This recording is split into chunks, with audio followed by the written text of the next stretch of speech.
안녕하세요 여러분. 강남인강의 중등과학 수업을 맡고 있는 세유 선생님입니다. 여러분, 우리는 지난 시간에 이어서 메타인지 이것만 알면 100점 가능과 관련된 이야기 2부를 들어갈 건데요. 지난 시간에는 메타인지가 무엇이며 왜 필요하고 높은 사람들은 어떤 특징이 있는지, 정말 이거 높일 수 있는지에 관한 이야기를 했다면, 이번 시간에는 구체적으로 여러분들이 여름방학 동안 어떤 노력을 통해서 이 메타인지를 높일 수 있는지 이야기해보는 시간을 갖도록 할 겁니다. 이번 2부에서는 이런 목차로 진행이 될 거예요. 첫 번째로는 메타인지를 높이는 방법, 단계별로 좀 설명을 드릴 거고요. 두 번째로는 메타인지를 높이기 위해서 우리는 앞으로 어떤 마음가짐을 가져야 하는지 좀 이야기를 해볼 겁니다. 그리고 세 번째로는 메타인지를 높이기 위한 여름방학 추천 활동 구체적으로 소개를 드릴게요. 자, 첫 번째로는 메타인지 높이는 방법에 대해서 이야기하려고 합니다. 가장 중요한 것이 학습 환경부터 갖추어야 하는 것인데요. 이것을 위해서는 가장 먼저 중요한 거, 나는 과연 어떤 환경에서 집중이 잘 되는 사람일까라는 것을 생각해 보셔야 합니다. 여러분, 나의 학습 환경은요, 내가 정해야 하는 거예요. 주변 부모님이나 선생님들이 이제 정해주는 아주 조용한 환경에 깨끗하게 정돈되고 독서실에 앉아서 해야 되고 이런 것들은 주변에서 정해주는 거라면, 내가 생각했을 때 나는 정말 그런 환경에서 집중을 잘 하는 사람인가? 이걸 고민해 보셔야 합니다. 자, 예를 들면 이런 거죠. 나는 조용한 독서실이 좋아. 나는 탁 터진 도서관이 좋아. 그리고 세 번째, 나는 뭐 달달한 간식이 있어야 좋아. 등등등. 사람마다 어떤 환경에서 편안함을 느끼고 조금 더 상쾌하게 쾌적하게 공부를 할 수 있는지는 다릅니다. 선생님의 경우에는요, 독서실에서는 정말 공부가 안 되는 타입이에요. 벽이 이렇게 갇혀 있고 내가 나만 통제해야 하는 이런 상황에서는 희한하게 자꾸 멍 때리게 되고, 핸드폰에 카카오톡 한번 와 있진 않을까 슬쩍 보게 되고 하면서 자꾸 주의 집중이 흐트러지게 되더라고요. 그리고 멍 때릴 때도 눈앞에 이렇게 멍한 책상만 있다 보니까 계속해서 휴식을 취하는 것도 아니고 공부를 하는 것도 아니고 하는 환경이 만들어졌었습니다. 자, 반면에 저 같은 경우에는 탁 터진 도서관에서 내가 열심히 공부하는 모습을 다른 사람도 서로 보면서 서로 우리가 이제 무언의 경쟁을 하기도 하고, 이렇게 긴장할 수 있는 환경에서 공부가 더 잘 됐었어요. 달달한 간식, 선생님 이거 정말 좋아했습니다. 이런 게 있어야만 나는 공부가 잘 되는 사람이야 라고 파악을 하고, 항상 공부가 잘 되는 컨디션에 이 조건을 만들어 둔 거죠. 이걸 만들어낼 수 있는 사람이 메타인지가 높은 사람입니다. 어느 조건에서든 열심히 잘할 수 있으면 좋죠. 하지만 그보다도 나한테 맞는 환경은 분명히 존재합니다. 여러분의 경우도 잘 생각해 보세요. 나는 조용한 독서실, 아니면 살짝 개방된 도서관, 아니면 혹은 살짝 시끌벅적한 카페가 좋은 사람들도 있습니다. 이런 것들 고민해서 자신한테 맞는 환경부터 갖추어라, 첫 번째 미션으로 드리겠습니다. 자, 두 번째로는요, 실제로 유용한 학습 방법을 활용해야 합니다. 자, 실제로라는 표현이 등장했는데 너무 중요하거든요. 얼마나 이 실제로 유용한지를 얼마나 판단할 수 있는가의 척도는 문제 중심 그리고 과제 중심적으로 공부해야 하는 것입니다. 여러분, 우리가 개념만 봤을 때는 이 중에 어떤 부분이 중요하고 이게 어떻게 활용될 수 있는지 도무지 알지를 못합니다. 그런데 만약에 우리가 문제를 풀어봐요. 예를 들면 문제집을 본다고 합시다. 그러면 내가 해결해야 할 과제는 무엇인가 라는 것을 생각해 보게 돼요. 그래서 이 문제를 직접적으로 보고 나서 나는 이 중에 무엇을 알고 있는가와 관련된 고민을 시작하게 되는 거죠. 그러면 알고 있는 것 대비해 이제 모르는 것들이 우리 눈에 띄기 시작할 겁니다. 그리고 나서 해결법은 무엇이며 어느 방법이 가장 성공 가능성이 클까를 고민하게 되는 거예요. 무턱대고 개념을 다 공부하고 나서 나는 개념 공부가 다 되면, 학습지 다 완전 암기하면 이제 문제집 풀기 시작해야지 라고 시작하는 사람들은 안 됩니다, 여러분. 이제 얼마 전에 유퀴즈의 서울대학교의 교육학과 교수님이 등장해서 하신 말씀이 있어요. 항상 공부를 할 때 문제집을 같이 푸는 습관을 들여라. 공부를 다 한 다음에 문제집 풀 생각은 하지 말아라. 개념 공부를 하고 나서요, 살짝 내가 미숙한 상태, 이 상태에서 문제집을 바로 풀어보셔야 해요. 그렇게 된다면 나는 문제 풀 때 보니까 이 부분 제대로 이해했네? 근데 이 부분 잘못 이해하고 있었구나. 바로 파악을 해서 그 부분을 다시 복습하고 다시 보충해낸 다음에 다시 문제를 한번 풀어보는 거예요. 자, 이런 좋은 문제들 우리 강남 인강에 있는 인강들 활용하시면 좋겠죠? 거기에 중간고사 대비, 기말고사 대비 문제 포함해서 여러 가지 문제집 있으니까 다양하게 한번 시도해 보시길 바랍니다. 자, 그래서 이제 문제 중심 또는 과제 중심으로 해야 실제로 내가 해야 되는 행동, 내가 지금부터 이 학습 시간에 해야 하는 행동들을 계획할 수 있게 되는 것입니다. 그래서 이와 같이 실제로 유용한 방법을 찾아서 해야 한다는 말씀을 드리고 싶습니다. 그리고 세 번째를 보면 전체를 파악하는 능력을 키워야 한다는 거예요. 내가 이제 무작정 모든 개념들을 중요하게 다루기보다는 예를 들면 기억부터 희읍까지 전부 다 하나하나 세심하게 보기보다는 전체 중에서 나는 지금 어디쯤 와 있을까라는 고민을 하는 거예요. 이걸 위해서는 개념도를 작성하거나 마인드맵을 그려봄으로써 알 수가 있습니다. 자, 예를 들어보려고 선생님이 여기 있는 개념들을 아주 간단하게 한번 가지고 와봤어요. 우리가 중학교 1학년 때 지구계의 구성 요소에 대해서 배웁니다. 지금 이 강의를 듣고 있는 친구 중에도 이 지구계의 구성 요소, 선생님이 수업하는 부분을 듣고 온 사람들이 꽤 있을 것 같은데요. 지구계의 구성 요소에 여러분 어떤 게 있죠? 자, 줄여서 지구계의 구성 요소라고 이렇게 써볼게요. 어떤 게 있죠? 우리는 여기에 한 5가지로 쪼갤 수가 있습니다. 첫 번째는 직권. 두 번째는요, 생물권. 세 번째는 수권. 그리고 기권.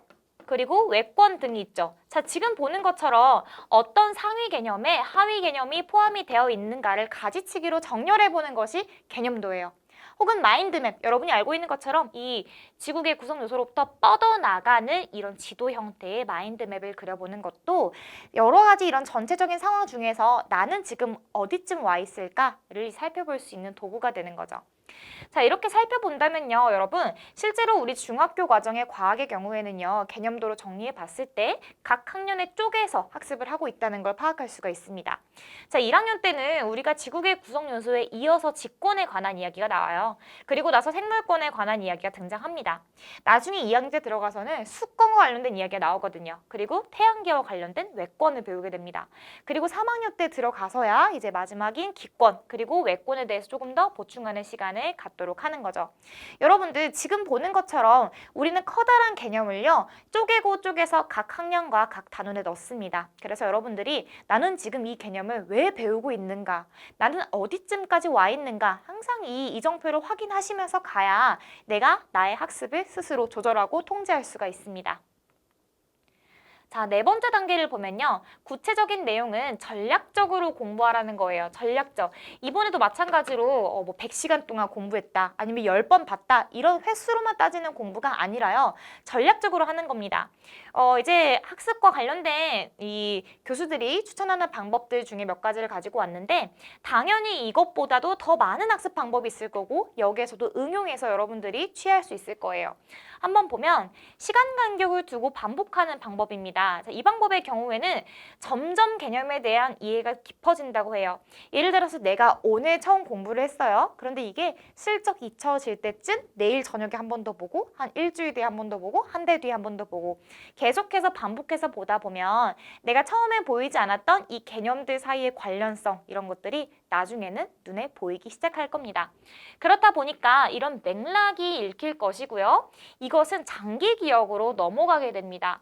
여러분, 우리가 장기 기억에 넣기 위해서는 아까 개념도랑 마인드맵을 그렸던 것처럼 개념들 간에 무슨 연관성이 있는지를 알고 있어야 돼요. 영어 단어를 외우는 것보다 이런 개념도가 그려진 걸 외우기 쉬운 이유는 우리가 상위 개념과 하위 개념을 분류할 수 있기 때문입니다. 자, 두 번째를 볼까요? 영역을 나누어서 필기하기입니다. 코넬식 노트를 활용한다 라고 되어 있는데 코넬식 노트, 여러분 이거 문구점에 가면 많이 파는 건데요. 직접 쪼개서 써도 됩니다. 노트를 이렇게 봤을 때 크게 세 영역으로 쪼개져 있는 것이 코넬식 노트예요. 자, 여러분들은 여기 있는 부분에다가 요약 정리를 하게 될 건데 그리고 이 왼쪽에 있는 빈칸에다가는 키워드를 뽑아 놓는 거죠. 그리고 아래에 있는 이 커다란 칸에다가는 위에 있는 내용을 요약 정리해서 한 2줄 요약, 3줄 요약해서 깔끔하게 정리를 해두는 겁니다. 여러분들이 이렇게 요약하는 과정에서 한 번 더 학습이 일어날 수 있을 거고요. 다음번에 복습할 때 어떤 개념을 중요하게 봐야 되구나 키워드를 보면서 공부를 할 수 있을 것입니다. 지금 보는 것처럼 어떤 특정한 전략을 써보는 거예요. 자, 세 번째로는 로빈슨의 읽기 전략입니다. 자, 이런 것들의 방법을 살펴보면 한 번은 우리가 개념을 쭉 한번 훑어보는 거예요. 정독하지 않습니다. 이런 개념이 있구나. 다음에 이게 나오는구나. 다음에 이게 나오는구나. 쭉쭉쭉 넘겨가면서 한번 봐요. 이게 1회독. 그리고 두 번째로는 질문하기예요. 대충 읽으면서 궁금한 점들이 생길 거예요. 이거 뭐야? 이 질문 적어놓고 뭐야? 질문 적어놓고. 자, 그리고 나서 세 번째 읽으면서는 나의 질문에 대해서 답할 수 있을 만큼 충분히 자세히 읽는 거예요. 그래서 질문에 대한 답변을 달아보면서 이제 읽는 거죠. 그리고 그 다음으로는요, 내가 이제 정한 질문과 답변에 대한 암송을 하는 겁니다. 이제 중요하다고 생각되는 내용들을 암기를 하는 과정이기 때문에 이 단계가 가장 중요하다고 할 수 있겠죠. 학습에서는 암송을 빼놓을 수가 없습니다. 그리고 마지막으로는 다시 보기를 하면서 내가 질문에 포함하진 않았지만 이제 보니 중요한 내용이 같은 것들, 이런 것들 놓치지 않고 끝까지 보는 것입니다. 자, 이런 방법들을 쓰면 메타인지를 높일 수 있는데 이때 여러분들이 꼭 가져야 할 마음가짐이 있어서 가지고 와봤습니다. 우리가 일부에서 메타인지가 높은 사람들이 가지고 있는 5가지 특성 이야기했던 거 기억하시나요?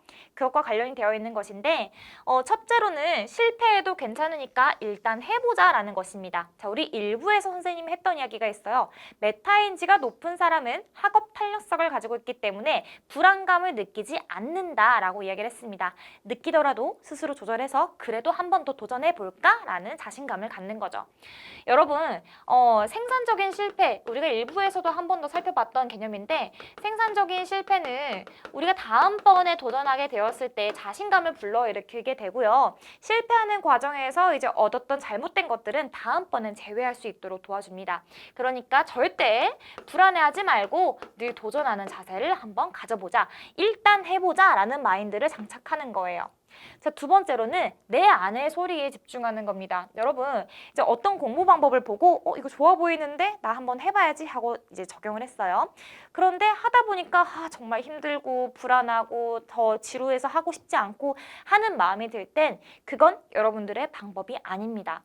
다른 누구도 아닌 내 마음의 소리가 나 지금 이거 하기 싫어하는데 라는 느낌이 든다면 어서 방법을 바꾸셔야 돼요. 하지 말라는 게 아니라 어서 방법을 수정해야 하는 타이밍인 겁니다. 여기에서 놓치게 된다면 계속해서 이제 불안한 감정들이 쌓이면서 이해가 안 된 채로 넘어가게 되는 과목들이 너무 많게 될 거예요.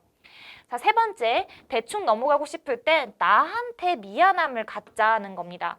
자, 여러분, 이렇게 많은 전략들을 썼지만 독서실이나 도서관에서 공부를 하다가 정말 모르겠다, 대충 넘어가고 싶다, 이 부분은 대충 보자, 안 중요하겠지라고 생각이 드는 부분 분명히 있습니다.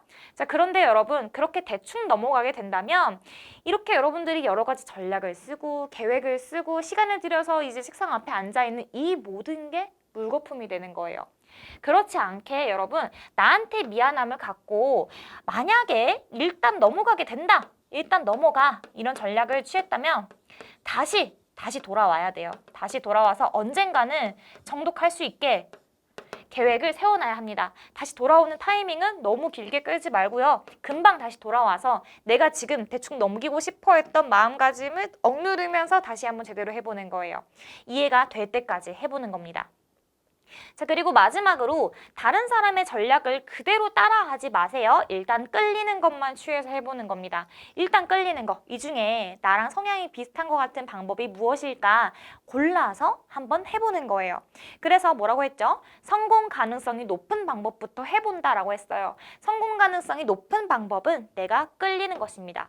계속해서 여러분, 선생님 강조하는 거 뭐예요? 내 마음의 소리를 듣고 내가 정말 이걸 했을 때 즐거운 사람인가, 쾌적한 사람인가, 편안한 사람인가, 이걸 고민해서 그 환경을 만들어 두어야 나한테도 공부가 잘 되는 환경이 갖추어지는 것입니다.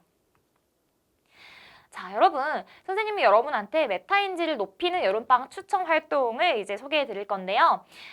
높은 사람을 관찰하는 거예요. 관찰할 수 있는 방법은 여러 가지가 있겠죠. 물론 바로 옆에 공부를 잘하는 친구가 있다거나 해서 관찰하는 것도 좋지만 이제 EBS에 있는 프로그램 중에 공부의 왕도라는 프로그램을 시청하는 거 추천합니다. 선생님이 중학생 때부터 즐겨봤던 영상이에요. 이제 총 다 해서 176편으로 이루어져 있는데 한 편당 한 30분 정도 모드로 이제 구성이 되어 있습니다. 그래서 중학교 1학년 여름방학쯤에 하루에 30분짜리 한 2편 정도 보면서 쉬는 시간을 가졌는데요. 이건 각 학교마다 정말 특출난 학생들의 정말 이 공부도 잘하고 훌륭한 메타인지가 높은 학생들의 공부 전략을 일거수일투족을 옆에 탁 붙어가지고 밀착 취재한 프로그램입니다. 이 학생들은 몇 시에 일어나서 학교에 오고 수업 시간에 뭐 하고 노트 정리는 어떻게 하고 주변 친구들이랑은 어떤 관계고 등등을 이제 조사를 해본 다음에 촬영을 해요. 그리고 나서 그 학교에서 이제 멘토링을 받고 싶은 또래 친구들의 신청을 받아서 이 공부 방법을 적용시켜 보는 거예요. 그래서 이 학생들의 성적이 실제로 오르는가를 관찰을 하는 것인데요. 그랬을 때 대부분의 학생들이 이제 올랐습니다. 하지만 맞지 않는 사람들의 경우에는 이제 오르지 않는 경우도 있었죠. 여러분, 이 편들을 보면서 선생님의 경우에는 이 방법 내가 해도 좋을 것 같은데 라고 생각하는 거 모방했어요. 여러분, 가장 좋은 출발은요, 훌륭한 학습자를 이제 모방해 보는 거예요. 근데 이 방법을 따라서 좋은 방법들을 다 취해가지고 나도 이 방법을 쓰면 오를까 싶어서 이제 도전해 봤던 것들, 효과 본 거 굉장히 많았습니다. 이 사람들은 어떻게 생각하고 어떻게 생활하는지 한 번쯤 보시는 거 추천드리겠습니다. 자, 두 번째로는 우리가 메타인지를 높이기 위해서 실천 후에 기록하는 거예요. 거창한 기록일 필요가 없습니다. 여러분, 뭐 스터디 플래너를 쓸 때 한 줄 정도로 요약해도 좋고요. 뭔가 내가 계획표를 세웠다면 그 계획한 활동 옆에다가 기록해 두시기를 추천드립니다. 내가 시도한 이 방법이 어떤 결과로 이어졌는가, 결국에는 내가 시도했더니 이게 조금 더 이해하는 데 도움이 되었는가, 아니면 되지 않고 좀 지루했는가, 이런 것들을 기록을 해보고 실천하는 동안 어떤 기분이었는지 기분도 이제 기록을 해보는 거예요. 내가 정말 쾌적하고 편안했는가, 혹은 내가 뭘 공부했는지 이해하게 되었는지, 혹은 지루하고 왜 이렇게까지 해야 되는가, 이걸 모르겠다 하는 마음이 들었다면 그것은 여러분한테 학습을 일으키지 않은 것입니다. 그러니까 여러분, 우리는 시간을 많이 갖고 있지 않아요. 이 시간을 최대한 효율적으로 활용하기 위해서는 내가 지금 쓰고 있는 방법이 나한테 적합한 것인지 늘 점검하고 다시 도전하는 과정을 거쳐야 합니다. 이것들이 바로 메타인지가 높은 사람들이 가지고 있는 특징입니다. 자, 여러분, 선생님이 이번에 메타인지와 관련해서 여러분한테 소개를 할 때 참고했었던 도서가 있어요.